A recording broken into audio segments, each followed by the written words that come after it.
box beer, yeah, I like Texas. Man, there ain't no doubt. Just listen to me, 'cause I know what I'm talking about.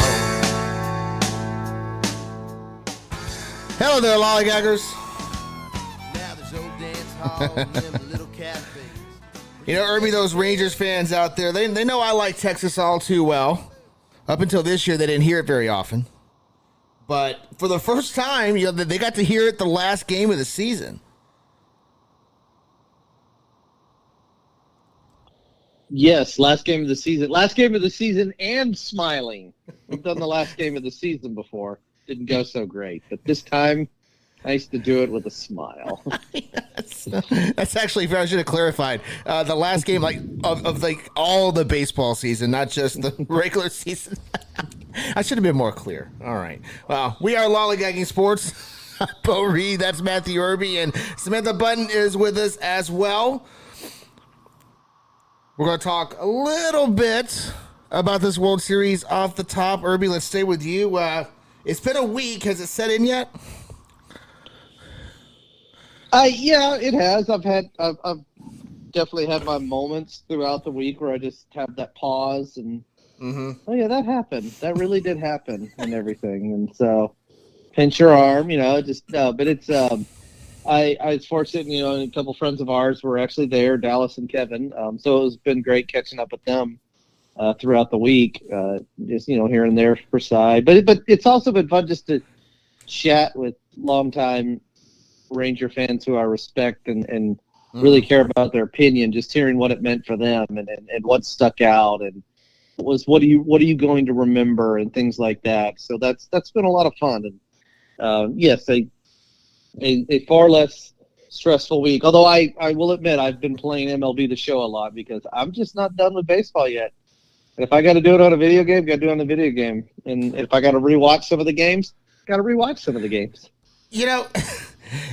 Samantha, it's interesting he says that because a week ago, I basically just kind of collapsed out of exhaustion from this playoff run that I've been on for the last month. I was so tired at the end of it. I just slept. And it finally hit me, I think, parade day that they had actually done it, but I just slept. I don't know how else to describe it. Like we've like Rangers fans have had all kinds of different emotions. That was mine, Samantha. I just collapsed. What were your thoughts on the World Series? Well, I can't say that I've experienced it personally yet. Although I too feel deeply exhausted at the end of every baseball season. It was just a better kind of exhaustion this year than it has been in the recent past. I didn't have that, I'm kind of glad this is over. I need a break from this time around. I was like, yeah, I'm going to run through a wall. It's going to be my turn next. Like, my friends won a World Series. This is awesome. Now I'm mad there's no baseball. So different type of exhaustion, the nice contented sleep to know that, if it couldn't be your team, this is the one you wanted. And congratulations to both of you as sort of my baseball people who are outside of the Guardians circle are mostly Rangers fans, Red Sox fans, and Phillies fans. So these are kind of the other fan bases where it makes me really happy when they win. And you guys in particular were probably at the top of my list because you're the ones who are, well, I guess I can't say the Guardians have never won, but they've never won in my lifetime. And you guys didn't have one. So I wanted you guys to get this more than anyone else. And so I think it's awesome. I'm super, super excited for you guys. I think this is great. We had a fun World Series for the first time in forever. So that was good for everybody, for the whole sport. And I just have one remaining question for you, which is that a real song? That thing that you played at the beginning? Is that a real song? That is I Like Texas by Pat Green. And it is the victory song. Every Rangers win. That's what you hear right out of the gate. Oh, okay. So at some point, somebody write this down. We need to do a podcast segment on who has the best victory song in baseball. Because it is absolutely not the Guardians. And I'm pretty sure I now feel that it is not the Rangers. I have some thoughts on this. There are a couple that I actually do really, really like. I don't necessarily like the teams associated with them, but there are some that I think are quite good and some that are quite bad. And unfortunately, Cleveland Rocks ranks very close to the bottom. Yours is better than ours because at least yours sounds like it's a bit tongue-in-cheek. So I can't say I've ever heard that before. The things you don't know in certain parts of the country. But at some point, we really ought to do a segment talking about these because some of them are great and some of them are like, and then some of them, my own team, unfortunately included in this group, are terrible. I mean, I guess in a way it's like mascots. Some are good, some are awful. That's true. Yeah. So this one I actually edited because while like the opening beats of it are some of my favorite tunes, right? Like some of my favorite notes, mainly because I immediately put in my head that the Rangers had just won something. Well, I said that's your Pavlov association. Yeah, right. Yeah. Right. Mm-hmm. But I had to do the edit because the part of the lyrics of the first verse has Houston in it, and I just wasn't going to have that. Tonight. Oh no! I wouldn't know part of that. They should edit that out of the song. Actually, I agree. And now we're gonna have another round of it can be the Texas Rangers. That's a whole state. It's the Texas Rangers. That was a thing, dummies. Okay, you do that again. Oh boy, that gets relitigated every offseason. I thought yeah, it's going to be that. It's going to be the number of people who attended the parade. We're going to do this every year. Except we're not going to do it. We don't have to. Like, flags fly forever, whatever. Like this podcast now has a World Series. Yes. So we no longer care what anyone has to say about anything because flags fly forever. We're just kidding. We care about what some of you have to say. Not all of you, but some of you. Oh boy! Irby, anything else on the World Series before we put it to bed and start getting into the off season here? Well, I mean, yeah, I could talk all night long, but of course, yeah. It was wonderful. It was great to experience it with friends. It was great to experience it with you guys too, as well. It was just, I mean, for all the Ranger fans listening, it was a blast. It was a lot of fun, and I'm ready to, run it back and bring back some of the guys and let's do this again. And so, although Samantha and I have already, we made it off camera deal to get the Guardians a win next year. So did I. Totally up. Yeah, it's fine. It's the Bochy get the every other year. So I'm fine with the every other year. Guardians, this is 2024. Go for it. Get it done. Yeah. Let's do it. Kind of interesting that Bochy with the Rangers is going to be the odd years. That's fine. Oh, because before it was the NL even years, so now you're in the AL odd years. There's some symmetry here.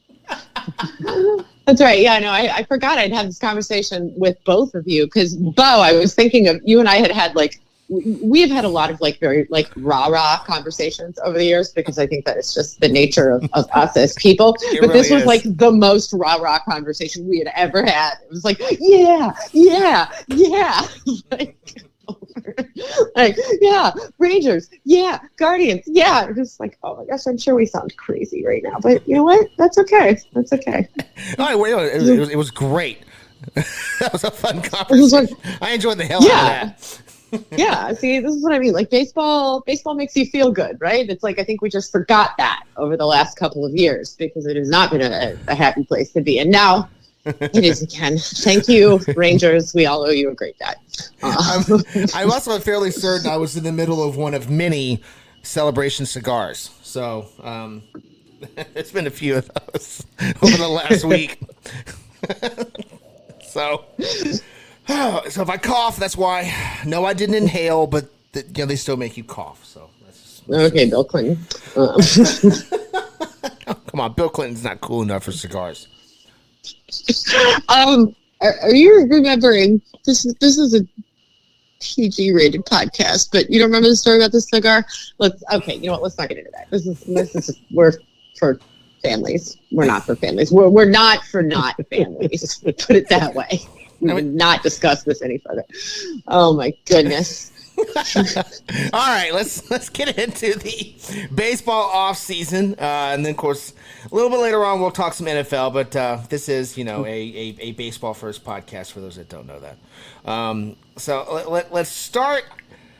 I you know what, I want to start with the qualifying offers here, Samantha, because it was set at over $20 million this year, which, I mean, we all knew that amount was coming. Mm-hmm. I'm actually a little surprised it didn't happen sooner, but still, it crossed 20 million for the first time. What are your thoughts there? Well, I mean, I think, like you said, it was kind of inevitable, and it doesn't really matter, but it's the shock of seeing that two show up there. Right. Just kind of makes you go, and it makes you wonder, like, how are people going to react to this? How are players going to react? How are teams going to react? And we had 7 qualifying offers. So, I mean, yes, we can go through and talk about who, if anybody, we think will actually take them and what the consequences of that will be. But yeah, I mean, it's a shocking amount in the sense of, like, we're like, whoa, like, this has really gotten up into, like, it makes you think twice, right? Even though it's not actually an exponential increase compared to other years. It's just that we've now gotten to a point where, like, the sticker shock is very real, even if the rate of inflation does make sense. Yeah, so there were 7 offers given out. Not a real surprise on the 7. Ohtani, Cody Bellinger, Josh Hader, Blake Snell, Aaron Nola, Sonny Gray, and Matt Chapman. Those were the qualifying offers extended. Do you see any of them accepting that, Samantha? I don't see a single one. Well, let's see. Ohtani's definitely a no. I can't see Nola doing it because he doesn't need to. The 2 in San Diego, I assume, want to get away from San Diego, so that's going to be a no. That's a safe assumption. Chapman, I think, can do better. Bellinger's going to want a multi-year deal, so that really only leaves Gray, who's the only person on here who I could see taking this, and even him, I think he could do better. I mean, to me, he's forever going to be shoe guy for when he had that tantrum where he ripped his shoe off on the mound and then, like, wouldn't put it back on. That was a weird day. But, even he, I think you would expect him to seek a multi-year deal. But if anybody took it, I think that's the person who would take it. But I think we're going to get 7 no's here. And see, that's the one I want to take it, is Sonny Gray. Because me too. It just came out today that the Twins are planning to cut payroll. Right? Yeah, they ran out of TV money, apparently. Right. Yeah, we're cutting payroll. I think it would be absolutely hilarious if Sonny Gray actually took it and they were stuck with that $20 million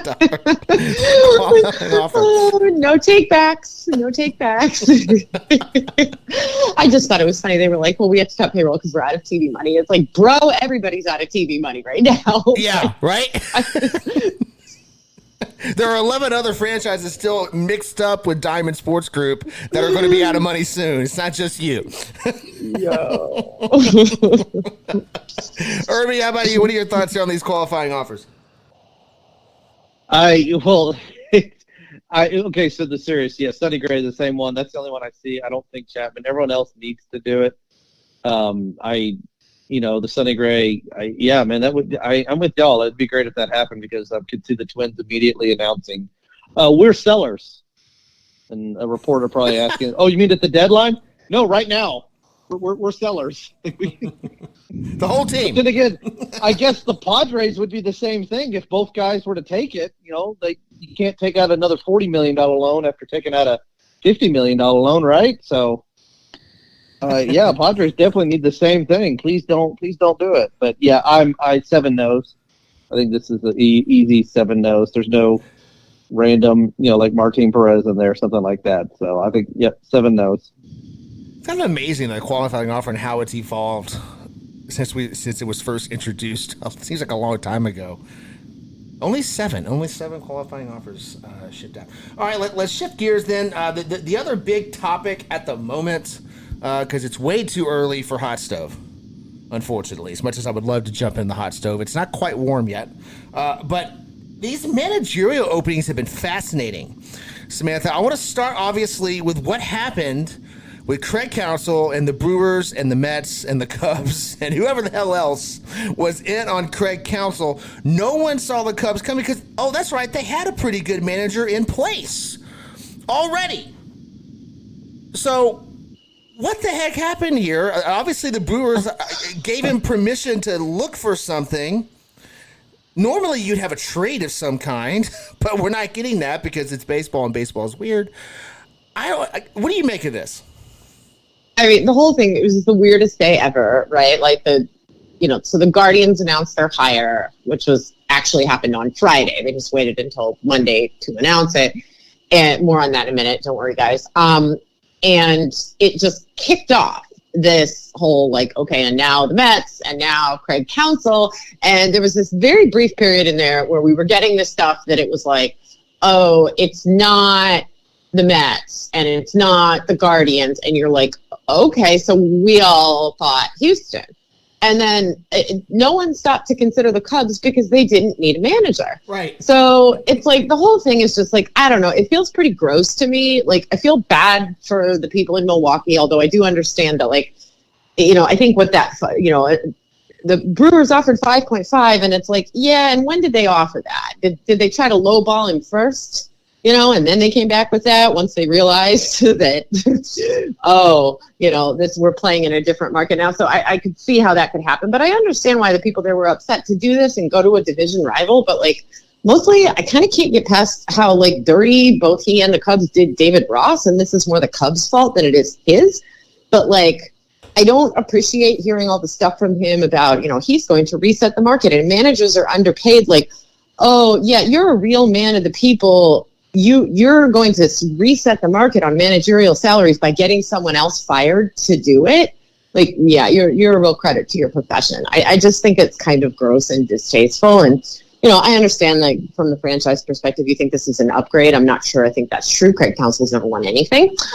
He's certainly very well regarded, and that's fine. But they screwed over a guy who was a hero to that franchise, won a World Series for them, is by all accounts a great guy. And while we don't know if he's an exceptional manager, he's certainly not a bad one. And, he has the same number of World Series rings as a manager as Craig Counsell, which is 0. So, I just thought the way they went about it was kind of gross. And Counsell, it's like, just be honest, man. Just say, I was chasing the money, or I think there's a better shot to win there, or whatever. But don't act like you're taking a bullet by taking on the highest salary because you wanted to help the industry. Like, you were going to reset the market no matter where you signed. Mm-hmm. And instead, you did it with the highest bidder, and you got a guy fired. So, yeah, please stop telling me about what a hero to managers you are because you took somebody else's job to do it. I just think it's gross. Yeah, no, I agree with you. Take a page out of Andy Pettit's book. You did something that no one likes. Be honest about why you did it. Mm-hmm. Yep. Yeah. Yep. Absolutely do that. Now, one thing, just in terms of the baseball, right? And forget all the side stuff in this move. Just the pure baseball. I still don't think Craig Counsell is going to manage in the World Series. I don't think his management style is going to get anyone there. But at least at the bare minimum, we're going to find out, is it the cheap Brewers that couldn't give him the roster he needed, or is it him? We're going to find out which one it is. Will we ever really know? Because, like, who's to say? It's not the same team, So, like, the Brewers are going into a soft rebuild, so there's no chance they're going to go without him. And going over to the Cubs, it's like, but who's to say David Ross wouldn't have been able to do the same thing? That's fair. Yeah. So it's like, is Craig Counsell ever going to manage in the World Series? Maybe, but it won't be because he's such a good manager. There are very few people who can manage their way to the World Series. Mm-hmm. Like, I think I can count them on one hand, and one of them just retired, and one of them just won one. Right. Most other people, it's just, you stay out of the way. Craig Counsell, I know he's the very, darling of a lot of segments of the baseball world, but I don't understand it. I'm not saying it's a bad manager. I'm just saying, like, what is it about this guy that people want to, like, anoint him as such? I don't get it. I mean, is it the analytics, Irby? Is it the analytics corral that has propped him up on this pedestal of lies? That's what I'll start calling it now, the pedestal of lies. Miguel, you sit on a throne of lies, the pedestal of lies. Can we let's yeah. Pedestal of sit lies. on a throne of lies. And now I want to watch Elf. It's sitting number 1 on Netflix, just so you know. Yeah. There you go. Well, and I'm glad you threw that movie out because I was going to do the another direction too. If this Craig Counsell see himself as Norma Ray, like I'm doing this for the people and all the other managers and oh gosh, Samantha, I'm with you too. I even heard one comparison saying, yeah, it makes more sense to be a college football coach than a Major League Baseball manager. What? How did that get in the conversation? What? Apples to hammers, but. Oh, whatever, Craig. I'm with you guys. Bo, yes, your point. It is. I'm assuming this is the analytics crowd, and it doesn't come with just one person. That might be what's interesting here. Is that that's kind of a whole team thing, whole department, not a single individual. So, I don't buy I needed a new challenge and everything. You say that like you conquered the hill in Milwaukee, or maybe that was the Brewers thing. Like, we're just looking to win divisions. We didn't want to do anything else. That was the goal. So in that case, I guess he does need a new challenge because that was always the goal, right? No, you didn't actually accomplish the goal, so you can't go looking for a new challenge. That's not how this works. But Dave Ross, what was done there was the worst part. That's just wow for everything that he was. The people's catcher for the Cub faithful through the World Series run and all that, and then to do this, and man, that's wow. Okay, I mean, it's again, granted, yeah, it's not like they fell off the table during the season. Like, this was a Cubs team that actually, we could argue, was actually playing better than what we thought they were going to do this season. Like I mean, there were some definitely rocky points, but it wasn't, you weren't trying, they weren't going all in. This wasn't a year we thought the Cubs would win. So how do you? That is what I just don't get sometimes. Of how is this on the manager? Like, he's not the reason you were losing. You guys weren't competing for a title this year. You can going forward, and Ross could have been a big part of that. But whatever. You guys know my stance, and I know what we're about to get into, Samantha, as well. But catchers make the greatest managers, and you guys just got rid of a catcher for a guy who has a 10-foot high bat when he's about to swing. So good luck. There is one exception to that. Mr. Osmus wasn't all that great. Well, yeah, there's always an exception for it. Wasn't all that good of a catcher either. That's okay. He has been linked to that Houston vacancy, so fingers crossed. The good Lord willing. All right, Samantha. Let's talk Guardians. Let's talk Stephen Vaught. I know that you've told us this was the favorite amongst the Guardians faithful. What are your thoughts here? Well, this was certainly my preferred candidate, or at least of the people who were remaining in the pool towards the end. I think, I was definitely on the Mike Napoli train for a while, and it just kind of started looking like that wasn't going to happen. The internal candidates were few and far between. There wasn't really anybody who was a good fit. I obviously did not want Craig Counsell, in case that hasn't become clear, not a big Craig Counsell fan. Also, I don't think you hire the person who screwed you as a player in the World Series. That's like bad juju. I agree. So yes. I can't with that. Also, I don't want all of our games to last 8 hours. And I don't believe in the myth of Craig Counsell. I just don't believe in it. So, that left basically 3 people in the pool, and the other 2 were fine. My second choice would have been McCullough, who's, to date not been given a manager's job, although there are still some openings. But I am so stoked about Stephen Boggs. Like, I think that it's really different to hire a manager after the previous manager retired than when the one before was fired. Because you're not looking for somebody who has a ton of experience and who has all their guys that they like having around them. Because you're not trying to fix something that's broken. You don't want somebody bringing in a new system. You want somebody who can integrate into the system you have, which means you want somebody who is not particularly experienced, not coming with a cadre of people, because you want to keep the people who you have in your system around them, and you want them to learn your way. So I'm very happy to have a manager who's inexperienced, especially a guy who comes in as humble and as eager to learn as Stephen Vogt has basically said. He said in an interview, and there have been many, many wonderful clips of him that make you want to run through a wall for this guy. But what makes me think he's going to be a good manager, especially for this situation, is, we saw him talking to Chris Rose, where he was basically saying, Yeah, I think I'd be a good manager. I think I have the right qualities for it, but like, I'm going to need people around me to help me. And I want people around me who are better at this than me, who can tell me what I need to do. So he is very open to kind of integrating into the Guardians system. There's been a lot of talk about wanting to keep pitching coach Carl Willis around, DeMarlo Hale. Tito's obviously still an involved member of the organization. This is what you want. If it's not broken, don't break it. So I think this is great. I am so excited.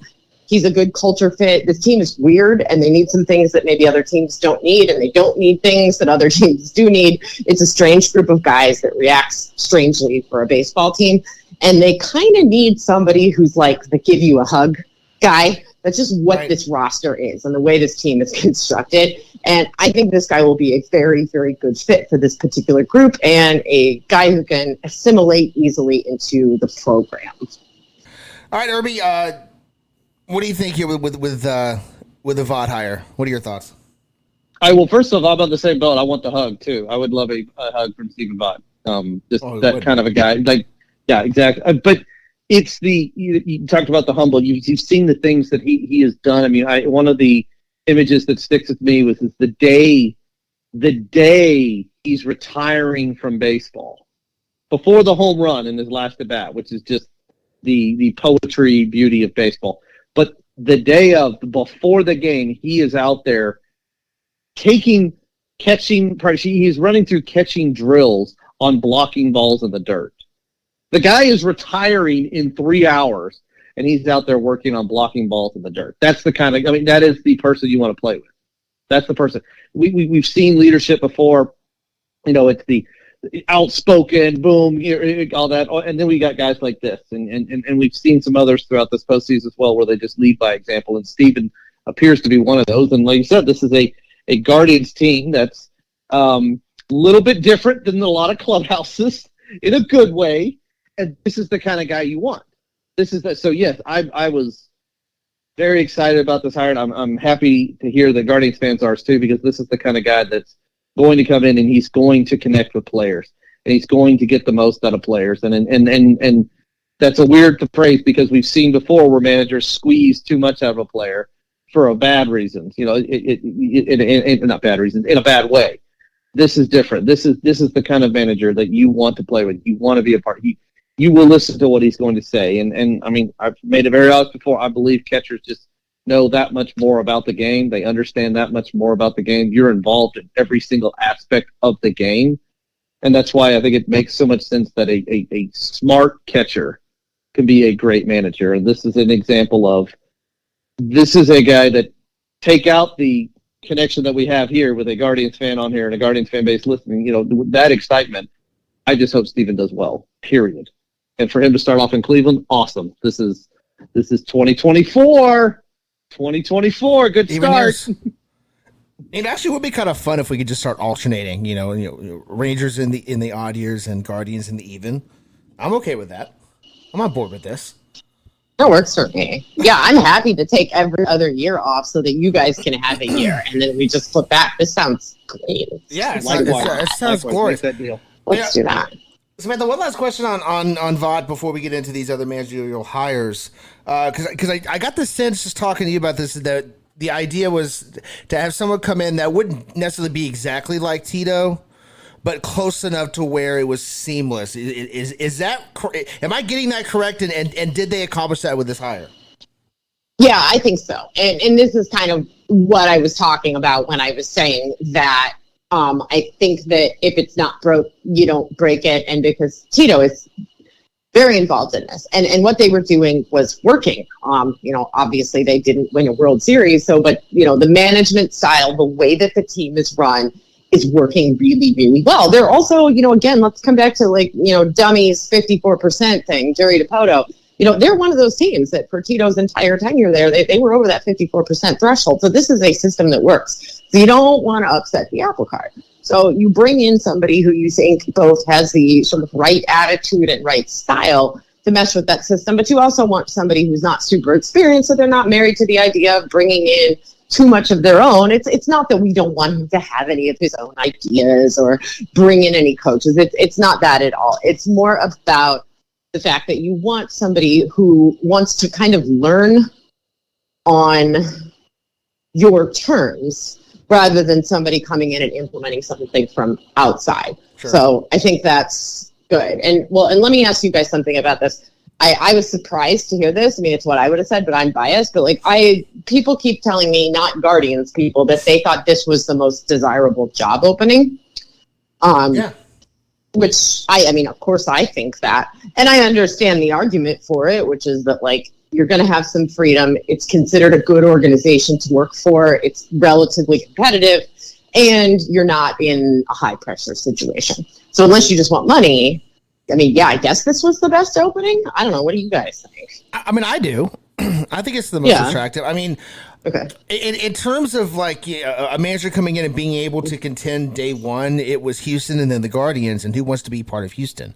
Who wants that? Right. Who wants that albatross around their neck? No, I always thought that the Guardians did have the top opening for a manager. And I mean, Irby going with a guy like Stephen Vaught. I mean, I'm happy for the guy. I'm pulling for him. I hope he does well. I hope the Guardians do well.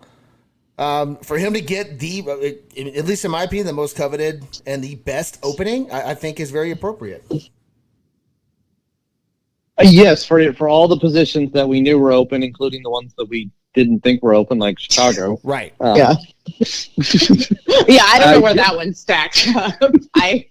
This was all stuff I heard before anybody got hired, and it was they were saying basically, okay, so it's Cleveland, Houston, Milwaukee, New York, and then I guess San Diego, and then I can duke it out for.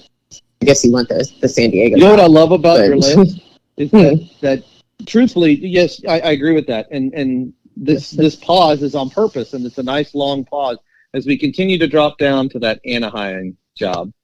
Oh yeah, amazingly, someone took that job. Incredible. Someone took the Mets job too, although that one made a little more sense. Yeah, wild.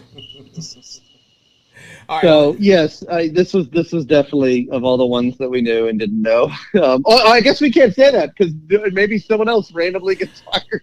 That's true. I mean, is anyone as safe? of right now, at this moment, as we're recording, yes, this is the best available opening. And friendly reminder: we record this show on Wednesday nights. So if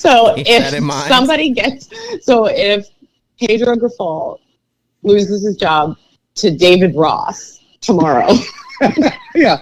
Which would be an upgrade. Would be an upgrade, by the way. Throwing it out there.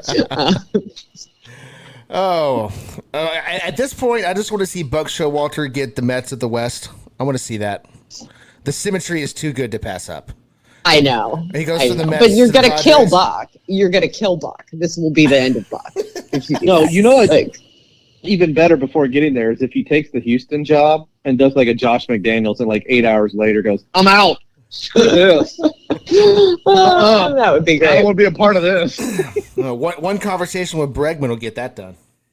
But yeah, wouldn't that be great? Buck, what happened? Man, I'm there for 2 hours and already talking about cheating. I'm out. This was an orientation.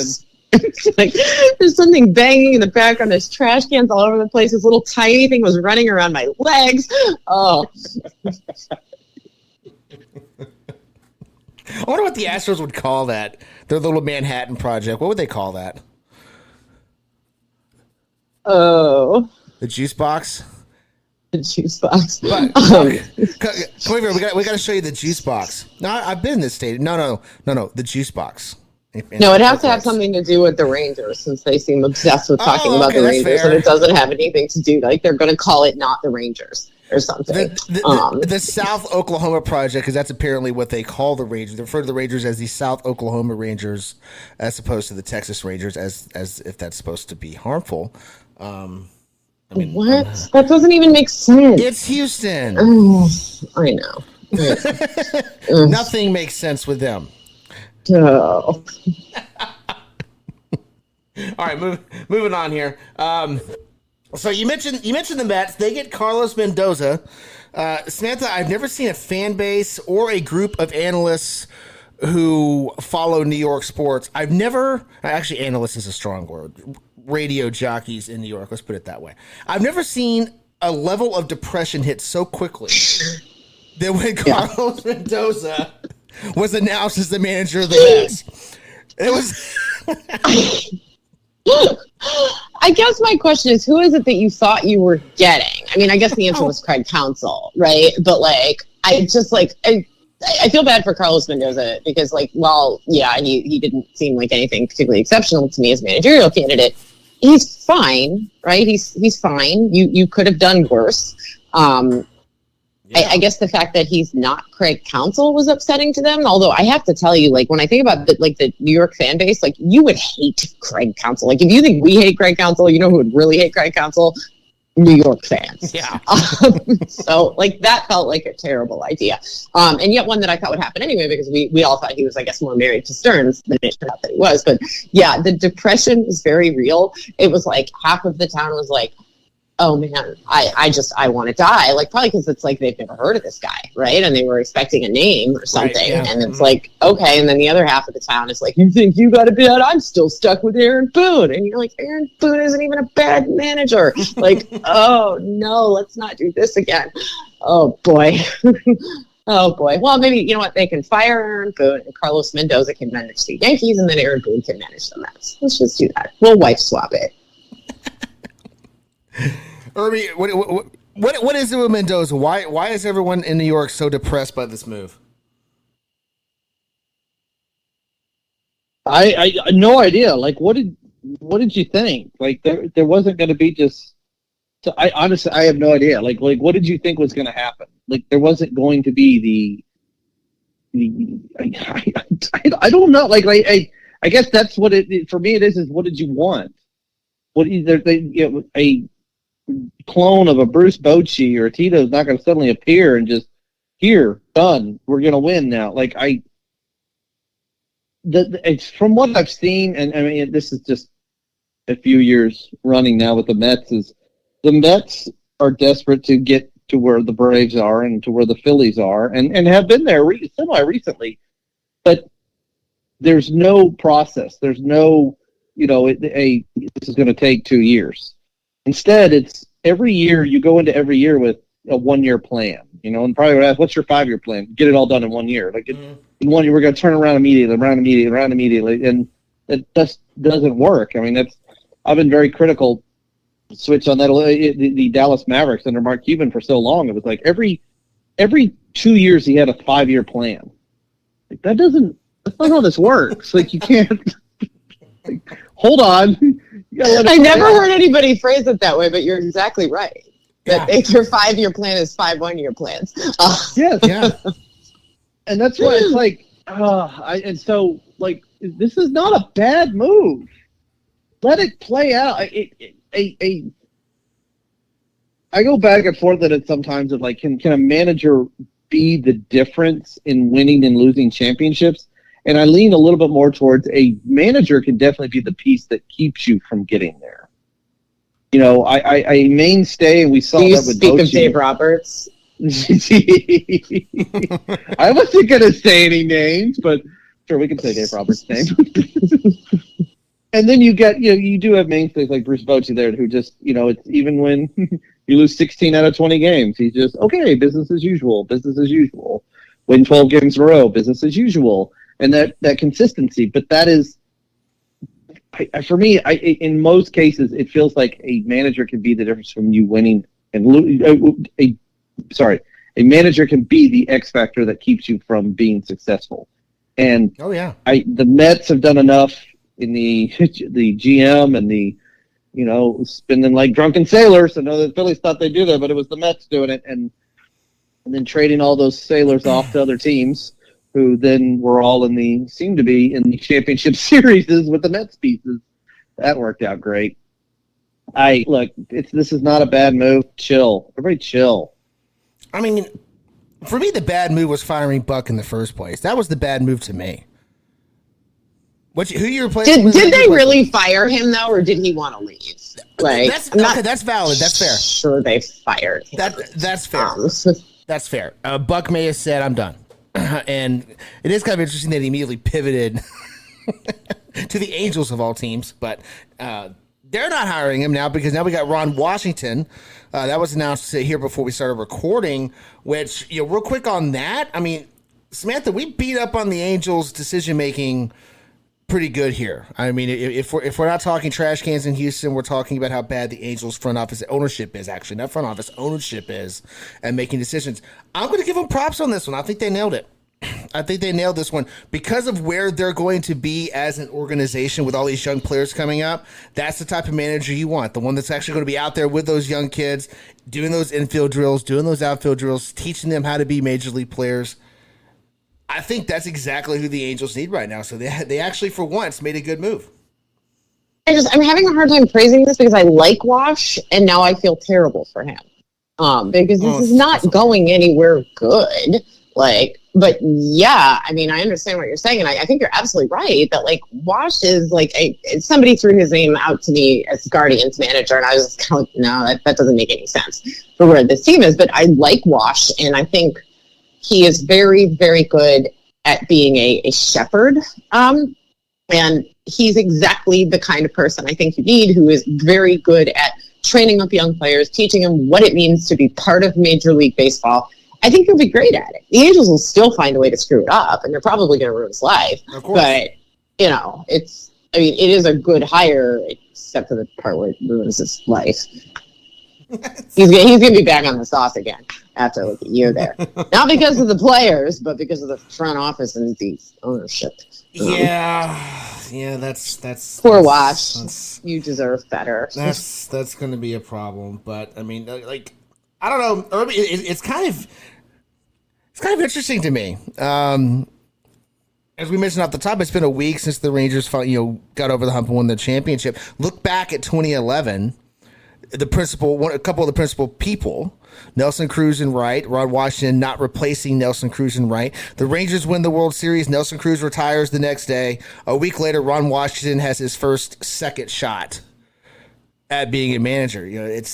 I'm happy for Wash, but I also agree with Samantha. It's not the best situation for him to be in. Oh no, definitely not. And that's what I mean, maybe being the third base coach and infield instructor for the Braves is a better position here. But hey, if Wash wanted another shot, then happy for him that he's getting this opportunity. I couldn't help but keep thinking of I know he was not in the movie, but in Moneyball, when they are just trying to sell it to Hattiesburg. It's like, playing first base is easy, right, Wash? It's incredibly hard. That's what's going to happen here. My favorite line. with Artie Moreno and everything. Artie, this is going to be real. Artie's going to be like, it's going to be really easy to turn around. This is easy to do. And Wash is going to be going, it's incredibly hard. But I hope for him. I'm excited to see him get another chance. He will, even when he was coaching with the Braves this year, he'll get, some of those standing ovations in Arlington, and he'll get a few of those this year too, especially with them doing well. So, hey, if he wanted another shot, kudos. This was one I honestly was surprised by it. I really thought at this point he was fine being a coach and not the manager, just being a coach of something he loves to do, infield, running the bases, third base coaching, things like that, just being a coach on a good team. So I'm actually a little surprised that he did want to move on, but if that's what you want, go for it. Happy for him. All right, so that leaves three teams, Samantha. The Astros, the Brewers, and the Padres still without a manager. So I'm going to make this short and sweet because we still have to talk a little football. Of those three, which one would you need to take the least amount of shots before every game to manage? Well, okay, let me just answer for the general. It depends on whether you have no soul, no sense, or no hope. That's fair. So, I don't know, the least amount of shots to manage them, it's got to be the Brewers, right? I would rather be responsible for somebody's boring, soft rebuild, but then you would also have to live in Milwaukee, which is a bummer. I don't know. You know what? I would take that Padres job because you know what? You're going to get a bunch of money. You're going to get canned in a year. So you don't have to worry about how long can I take it before I too go insane like the people around me. And, you get to live in San Diego. Yeah. So, like, if there's no benefit to being the baseball coach of any of the three, like, where do you want to live? Like, you know what? Like, I could surf more often there. I can eat fish tacos. I will be notably less distressed about the fact that everyone around me and everything around me is a flaming dumpster fire. This is why I like Buck. He goes from Queens to San Diego. It's perfect. Yeah. And you could be the Mets of the West. And he's earned that. Buck's earned that. Buck has earned the opportunity to manage in paradise. Yeah, I think Buck has earned a beach vacation. Yeah. You know? Like, and we all know that's a beach vacation because you don't actually get to manage. It's just the guy above you does crazy stuff. And you just kind of roll with it, and you're like, okay, you know what? Like, I'm just gonna go stare at the sunset and eat a taco. All right, Irby, same question for you. Which of those three teams, the Astros, the Brewers, or the Padres, are you taking less shots to manage? Man, I deep cover, deep cover. No shots. Don't even have to pay me. I'll take the Astros job. Give me 3-4 years, and I can turn that thing upside down. Oh, are you gonna go? I see. Oh, you're gonna go and be the mole. Yeah. Oh yeah. No. Oh man. Start out day one in my interview. That is nice. The wire sticking out of my shirt and everything. Bang on very a selfless of you. Yeah. Hey, why are we trading away prospects? We don't need stupid prospects. They never do anything. Jim, let's just buy stuff. Bring Albert Pujols back. This is the difference between me and you. I would never make it through a year there without murdering someone. So well, I would.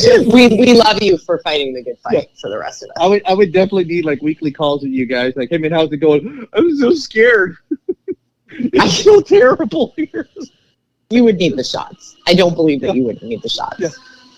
How do you get through the day? Well, Michael Brantley's here, so I kind of hug on him and hang out with him as much as possible. Yeah. That is Poor Michael Brantley. Bo, well, what about you, Bo? Where will you have to drink the least to survive? I'm not used to these questions being thrown back at me, but I'll answer it. Absolutely 100% San Diego. Yeah. Without a doubt. Milwaukee is a place that I don't think until they actually sink some money into those rosters, I don't think you're going to win there. Mm-hmm. You wouldn't want to win in Houston because everything is tainted there. San Diego, I mean, you at least have something you can kind of halfway work with that roster. And sure, and the problem though is Preller dictating your lineup. That's the real problem with San Diego. The roster construction is bad. They spent poorly. When they spent all that money, they spent very poorly. Okay? But the fact that you got a general manager going to a absolutely well-accomplished manager in Melvin at the time. Now he's with somebody else, thank God. Right? But actually going to him and be like, I think I want the lineup to be this. Can you imagine the gall of that guy to do that? I mean, can't you just picture, if I was Bob Melvin, I would just slap him across the face and then turn around and walk away. Like, how dare you? Yeah. Don't talk to me about my lineup. It's my lineup. It's the lineup that I'm stuck with because of your roster building. Someone explain to me why AJ Preller is qualified to fill out a lineup card. Explain this to me. He's not. I would like to know how he got his job in baseball to begin with. I guess we have to talk to John Daniels about that. Like, I would like to know how that guy graduated from college. Like, I have a lot of questions. I think this is like the Andy Bernard that, I have successfully walked 4 marathons or whatever it is. Like, I just refuse to ever go away thing. I can't see that being Hold on. That is worth exploring even deeper. It's AJ Preller, the Andy Bernard of Major League Baseball. Yes. Cornell educated. You just walk around the office all the time. Let's go, Big Red! In an acapella group called Here Comes Trouble. I can see AJ Preller having sung acapella or actively singing acapella. Man. Yes. Oh. All right.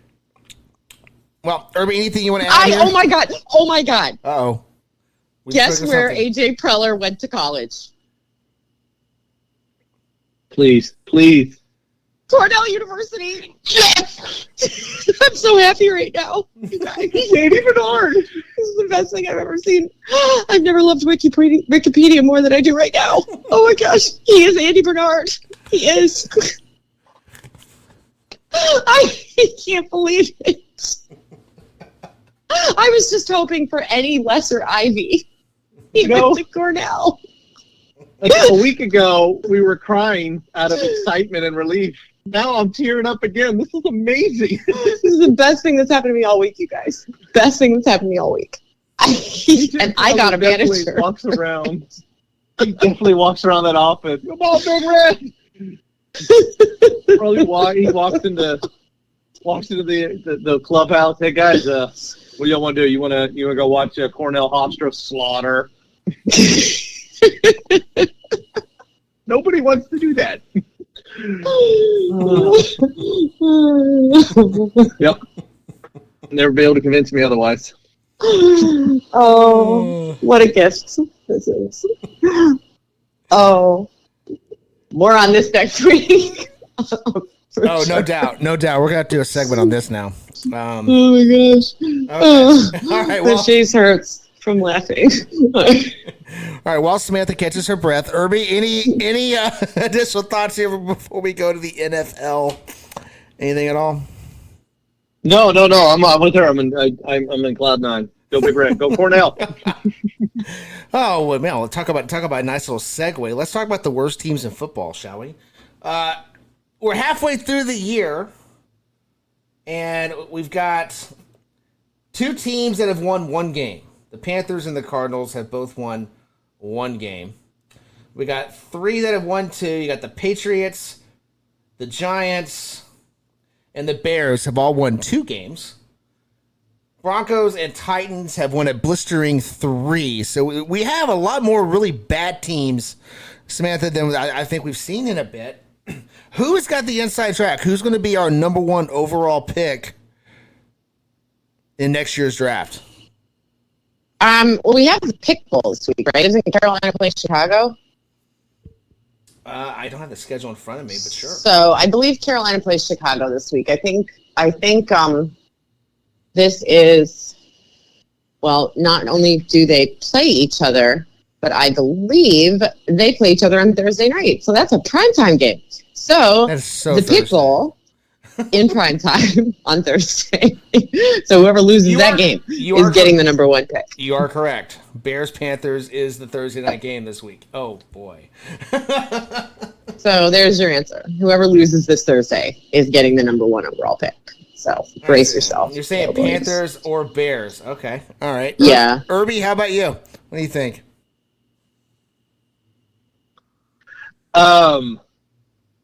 Wait, between those two or number 1 overall pick overall? Well, yeah, who do you think is going to be number 1? The number 1 overall pick? Arizona. And yes, I hear everyone say, but Kyler's coming back. I know. That's why I'm more confident. All right, I'm going to toss a team out there, and you're both going to disagree with me wholeheartedly, and that's fine. I'm a big boy. I can take it. Part of this is me trying to manifest this because I want to see this so badly. I can't even describe to you how I know where this is going. I want to see Belichick's Patriots picking 1 overall. That's actually not what I thought you were going to say. No. I thought you were just trying to dunk on the Giants again. They do that themselves. I want to see the Patriots at 1. I want to see the Patriots at 1. I want to see if they trade out of 1.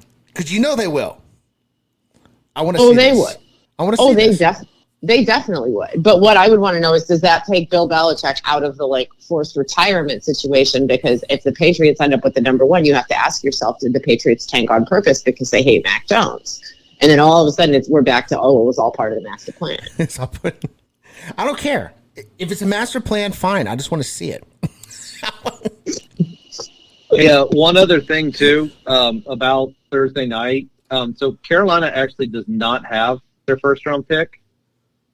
Carolina's first round pick goes to the Bears. So it's the Bears of the Bears. Okay. Yes, so the Bears on Thursday night will be helping and hurting their own draft pick. Yeah, but you're still looking at a Does Bears that team. mean? Are they going to be picking like twice in the top 3? Yeah. I mean, isn't that kind of what you want to do? Is you want to win that game so Yeah. that you hurt Carolina even more because you know you're going to tank yourself even more, or do the Bears start playing 4D chess and play for the tie? It's the Bears. On Thursday night. Well, I was going to say, yeah, the smart play would be to go for the tie, but do you think that's even occurred? It's the Bears. It's the Bears.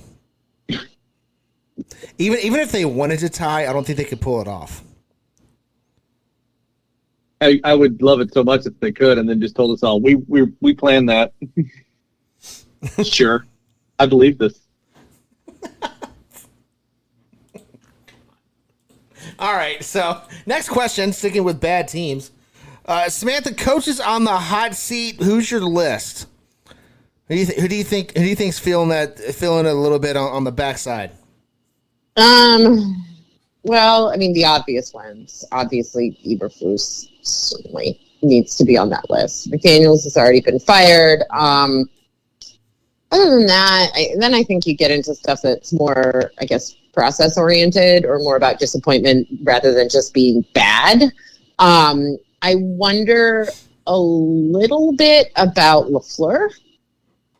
Because, we were all told, well, Jordan Love, you won't even miss Aaron Rodgers. And you're like, you guys couldn't even win with Aaron Rodgers. So right. How is this going to be better? So, I mean, I don't know. Like LaFleur, I would be rushing to fire that guy if I were Green Bay. He's at the top of my list as far as like incompetent coaches. And then the rest of the teams that are doing poorly, Gannon's a first-year coach. So it's not going to be him. Belichick is not going to be fired. He will be allowed to quietly crawl back down into the coffin he sleeps in, or whatever it is, like vampires, how they crawl into the dirt at night, he would be allowed to voluntarily do that.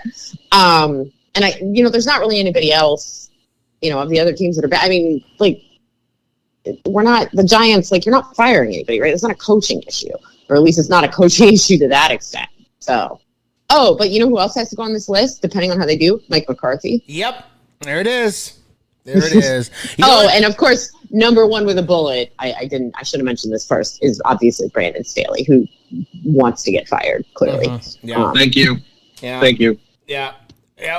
And the thing is, you brought up Belichick being allowed to walk away himself. I don't think that's going to happen. I think they're going to trade him. Also a possibility. Yeah, I think that's a possibility. Belichick I almost said San Diego, to LA. Yeah. Or Who Dallas. says no? You wish. I do wish. Do you think Belichick and Jerry Jones? Absolutely not. It'll never happen. It worked with Parcells for a few years. They would kill each other. All the more reason I to do just it. That might work out for Dallas in the long run. Fair point. That is a good point. I mean, it's like, I just told you this man's basically a vampire. He sleeps under a mountain of dirt in, like, Transylvania or whatever. But, you're right. That might work out okay for Dallas. Yeah. Maybe not so hot for Jerry Jones, but better for Dallas. Irby Belichick would absolutely love the Dallas media. Love them. Oh, yes, this is true. This is very true. All right, who's if your he list? takes if he takes that Chargers job, if that move happens, does that improve Buck Showalter's chances of taking the gig out there as well? Oh, interesting. I will say I don't think it hurts it. I don't know if it helps it. I don't know. Do you really picture them as, like, I don't think they would be friends. Like, I think Buck would be like, hey, how you doing? And Belichick would be like, shut up.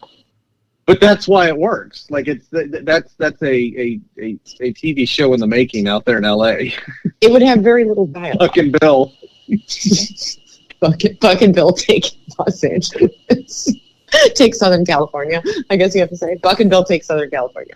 Why not? He's going to have to get that husky a haircut. Yes. Bill, my list is that one right there. It's the Chargers. Yeah, that's top of my list. I know there will be others. I'm not buying the Tampa Bay conversation just yet.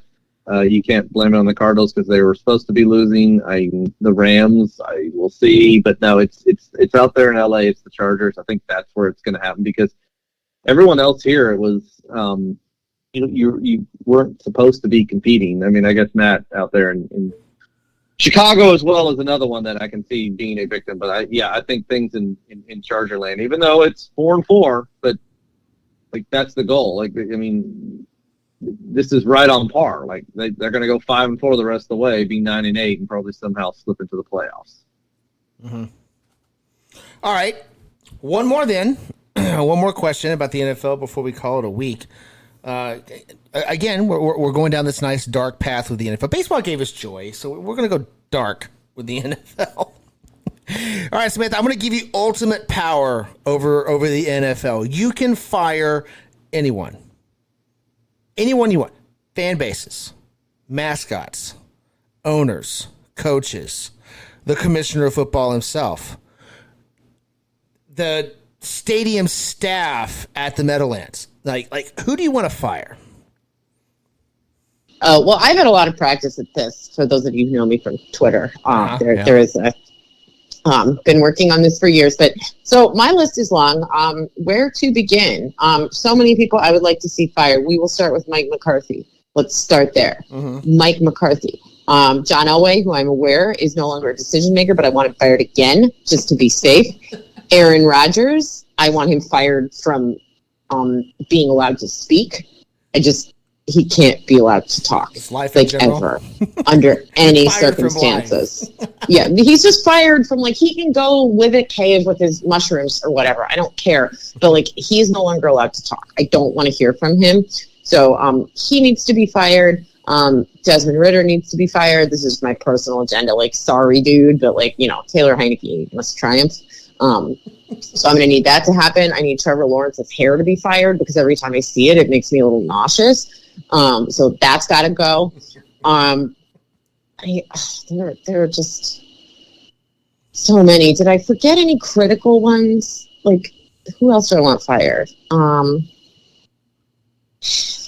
don't know, guys. That might be it. That might be it for the NFL. I'm focused more on college football and baseball right now, I think, in this respect. But I think that's what I want fired for now. And most of the mascots. The NFL is not great at mascots. Right. There are a lot of them that are going to need to go. So, I'm going to save that because there may be a whole, we did mascot swap and mascot firing in baseball, and I think maybe we should do the same thing for football. I'm just going to sit on that one. We will save that for a future podcast. All right, Irby, who are you firing? Anyone and everyone in charge of the Falcons offense who keeps benching Bijan Robinson. What the hell? Yeah, what is that? What is that about? That's a good point. But it goes even further than that. You drafted Kyle Pitts to make him block. You drafted Bijan Robinson to not hand him the ball. Why? What? You can pick other people. I can't there. I'm fine with Patrick Mahomes. I got no issues there. I just want to fire his entourage and family. Everyone. Oh, good point. Yeah, gone. The wife and the brother. Yeah, gone. Yes, agree. Disappear. That actually might need to be the number one priority. Pat can stay, brother. Pat's fine. Yeah, has to go. Yeah. Outside. Oh man, I always had the personal agenda against Pete Carroll, but since lately Pete can't really put a football team together to beat my Niners, so keep his job. Sure, whatever, go for it, man. But yeah, Pete, I'm done with Pete. I don't know. I think that's it right now. That's a solid group. That's good, yeah. Everyone else, yeah. I mean, it's and I don't want to spread it out too thin. It's the effort needs to be in Atlanta and Kansas City entourages. Well, I agree with all that. I'm going to add a few. I would like to fire the Commanders and the Bears for what they did to Montez Sweat. It's just inexcusable what they did to that poor player. I would like to fire the referee crew in Dallas, Philly, who were able to call that a pass was his knees were down on the line on the end zone, but not the pass interference that happened because of it. we're just not going to call that. That's fine. That's fine. We're not going to call obvious holding all throughout that game, but we're going to call pass interference when the ball wasn't even catchable. So I'm firing that referee crew because they were just absolutely abysmal. Who else can I fire? The Texans, just because why not? They're Houston. I want to fire everything Houston. Can we just fire everything Houston? Can we do that? But not C.J. Stroud now. Since C.J. Stroud came out and said that could we fire Houston? Just like the whole place, the whole thing. Yeah. Like the team, the fans, the owner, everyone in charge, but we're just going to swoop in with a helicopter and pick C.J. Stroud out of there and move him to a safe location. I'm okay with that. Okay. You know what's going to be great is as we do that, Carolina's going to go, can we have him? No. That's your chance. I said safe location. We're going to go in the quarterback witness protection program. The Bears are us? Nope, not you either.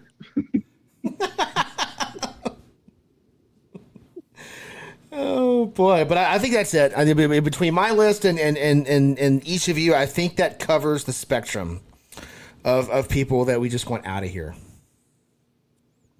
Well, we've destroyed a lot of careers today, so pat yourselves on. I mean, to be fair, they did it to themselves. Yeah. Thank you. I would agree with that.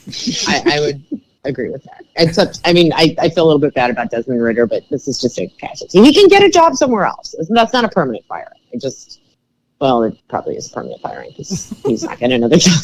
But sorry, man, you had your chance.